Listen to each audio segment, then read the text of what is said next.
So welcome back, friends. February 4th, 2019, and I have been sick in bed for 2 days. Mrs. W has been bringing me bread and water. I mean, I have absolutely been laid low by whatever this bug is. You know what I think it is the older I get, the more I'm convinced that refined sugar is poison.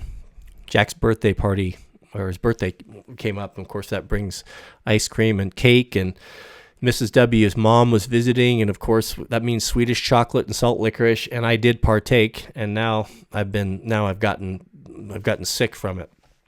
Well, I think I've been so diligent on my carnivore diet that I've been my immune system has been like Superman's, and I have stayed away from all these things. But as soon as I get back into eating this garbage again, of course, it compromises.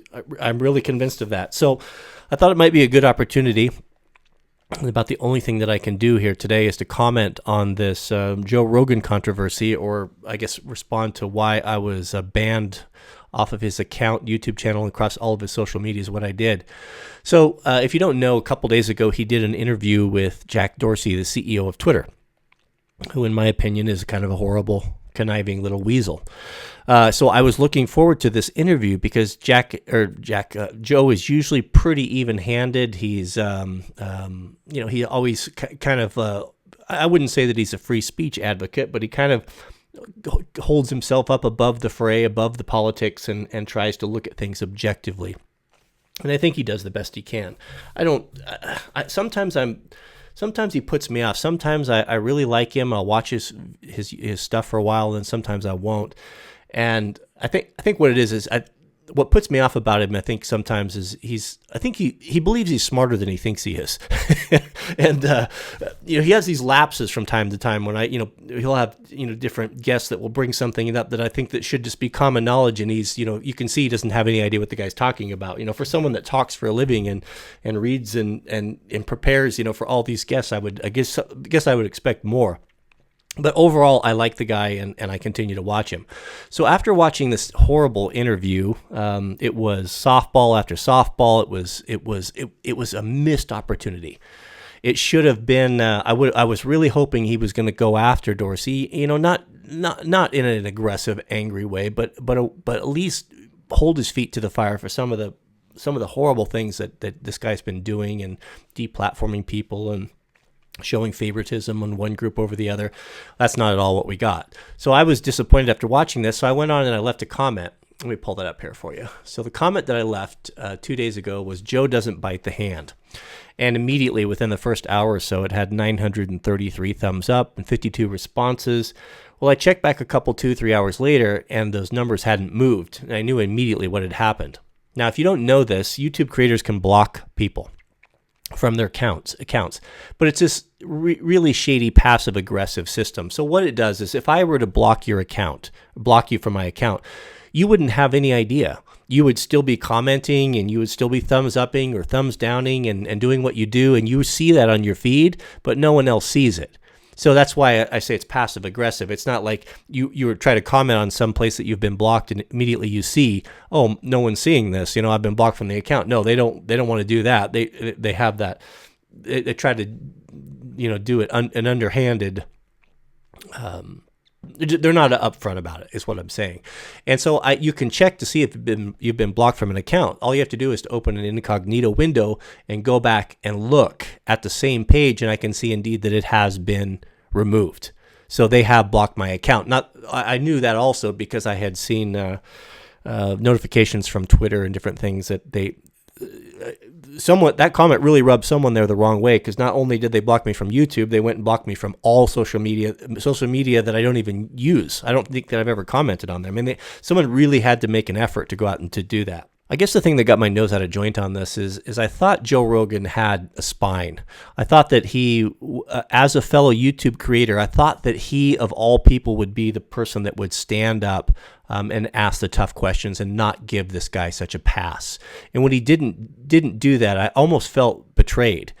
And that's why I left the comment, Joe doesn't bite the hand. And, those of us, when Alex Jones was kicked off and deplatformed from YouTube and all social media, what that was a shot across the bow to all YouTube creators. And what that meant was, you toe the line and you don't have wrong thinking, you don't say the wrong things, or we'll just make you disappear, like we did this guy. They took the top dog. They took one of the top guys and basically just destroyed him. They flexed, and that sent a powerful message, I think, to everyone.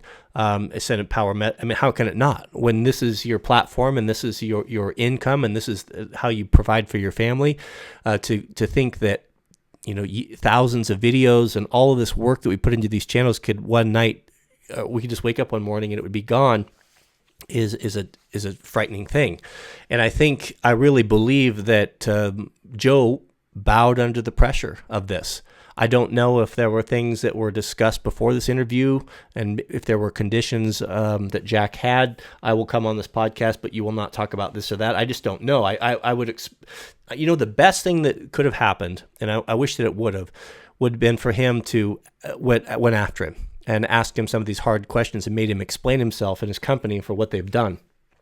And he didn't do it. What the best thing, in my opinion, could have happened is if Jack Dorsey would have got up and walked out. And I think that maybe Joe is looking out for his business. He's looking out for, he doesn't want to get deplatformed. This Alex Jones deal, the shot across the bow. I mean, that you had to, if you are and do anything that's edgy or controversial, you had to take note of that. And I think that a lot of people have adjusted their content and adjusted the way that they do things because they don't want to get in trouble. And I think that's exactly what happened here with Joe Rogan. But unfortunately, he's really angered and alienated a lot of subscribers that really enjoyed his content and thought he was a stand-up guy. And he looks weak, and he looks cowardly, and he looks spineless for the way that he conducted this interview. As I said, the best thing that could have happened was for Jack to get up and walk out and end the interview early. And I don't think that would have hurt Joe in any way. It would have. There's no way that Twitter could have retaliated against Joe Rogan if he had done that and stuck to his beliefs and stuck to his guns, because how would that look the next day? So let's say that Jack Dorsey leaves and he's angry and walks off the set, and then 72 hours later, Joe Rogan's account, his Twitter account, is gone, dismantled or deleted. Well, I mean, can you imagine what type of repercussions there'd be? Who would look like the good guy? Joe would look like the good guy, the persecuted one, and Twitter would look like the bad guy. But now you have Joe looking like the bad guy because he didn't have the courage to stand up and to do this and to ask the question, the tough questions.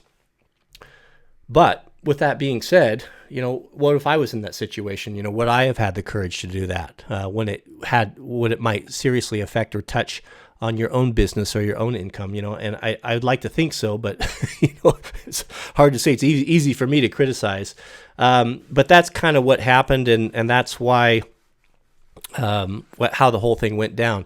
Now, it seems to me the best thing that Joe could do, and I think that he's got to look at the ratios of the thumbs down and the comment section, is to come on with his next podcast and to own this and to apologize for it, or at least say, hey, you know what, I didn't do it. Maybe as good a job as I could. He doesn't owe anyone an apology, and give us the reasons why. If he were to do that, and to say, hey, there was, we had some conditions, and for him to be on here and this and that, or I was afraid of losing money or damaging my own brand, I could almost respect that. But the irony that wasn't lost on me was, here we have what's supposed to be a conversation about censorship and free speech, and the first thing that they do is they start deleting comments. And they deleted a lot of comments on this channel, and it was from big users. I saw comments from Sargon, and I think maybe it was Mark Dice that were, some of them had like 2,000 thumbs up and long chains of responses. And when I refreshed, they just disappeared. They just went away. You just can't do that. You can't. Maybe you can make comments go away for smaller channels, but you can't take big channels like that. I mean, it makes you look really bad. It makes you look very petty, and it's really a shabby thing to do. Now, I block comments all the time. I block people all the time, but it's typically for profanity or just, they're not trying to be helpful or to give constructive criticism or anything. They're just mean-spirited. And that's a whole totally different deal. I was not being mean-spirited to Joe. I just thought that I wanted to say what I wanted to say because I felt the same way that a lot of people did. And I hope he comes out and he addresses this and doesn't disappear, because I don't think it's going to go away. And I can never really look at the guy again. It's funny how it's so easy to lose a reputation and so hard to build it.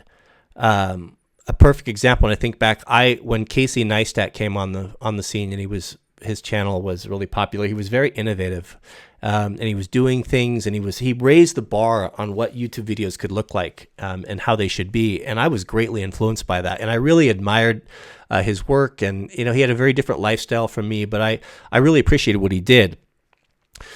All it took was one video that he put up for him to put me off, and I haven't watched him since, and I unsubscribed. And that happened to be around the time when, I don't know, Hillary Clinton was running for president. And he got up there and he chastised everyone and basically said that we were horrible people if we didn't vote for Hillary Clinton. And that was it, And I think I don't think his channel has ever really recovered since then. It certainly put a lot of people off. And a perfect example. I mean, I guess a guy's got to realize that you can destroy with one video all of the hard work that you've put in, and unfortunately people don't remember the stuff that you did in the past. They typically remember what you have done lately, and that really the whole thing with the Joe Rogan deal really put me off, and I'm going to unsubscribe for the channel, and it